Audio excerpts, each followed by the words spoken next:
Network and the AFTA Secretariat for creating this platform, which brings together leaders from all over, both from the public and private sectors of our continent, to dialogue and find solutions to lasting, sustainable development.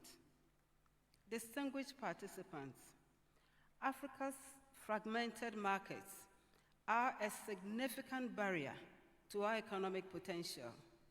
While our continent boasts of a population of 1.4 billion people and a combined GDP of more than 3.4 trillion, a significant part of the potential remains unfulfilled and will continue to do so if our markets remain divided.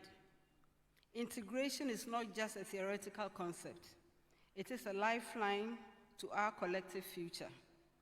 By breaking down barriers and creating a single market, we can unlock immense opportunities, create jobs for our youth, and Madam Zuma, I agree with you, so we don't watch them drowning in other waters.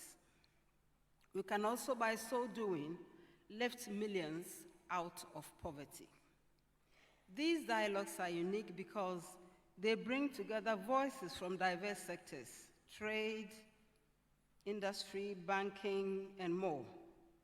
And they ensure that Africa's single market is inclusive and representative.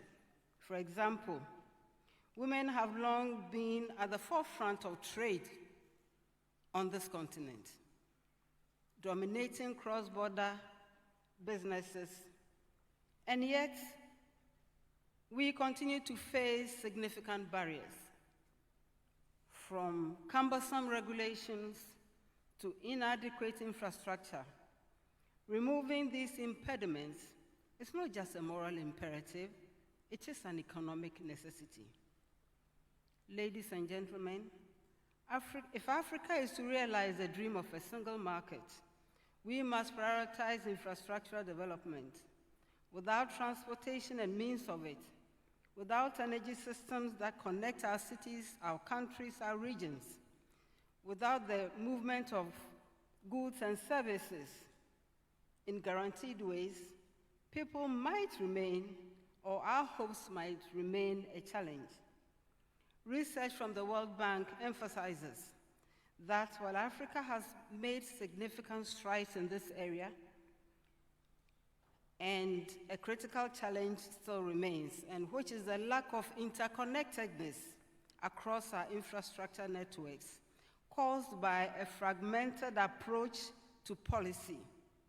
Furthermore, power remains the continent's most pressing infrastructure gap, with over 30 countries experiencing frequent power outages. For example, historically, infrastructure development has been shouldered almost exclusively by governments. However, the time has come to forge stronger partnerships with the private sector. Working together, we can bridge these gaps and drive both growth and transformation. Here in Ghana, we have made significant strides in developmental projects. Our airport is one of the best on the continent, I submit.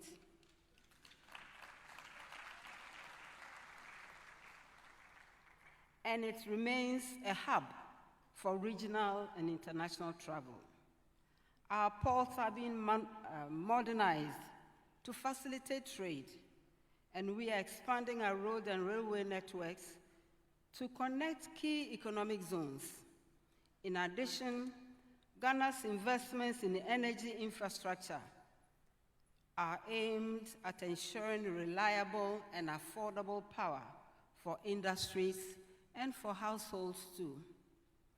I must commend His Excellency the President of Ghana for his firm commitment to the development of infrastructure as a cornerstone to our economic transformation.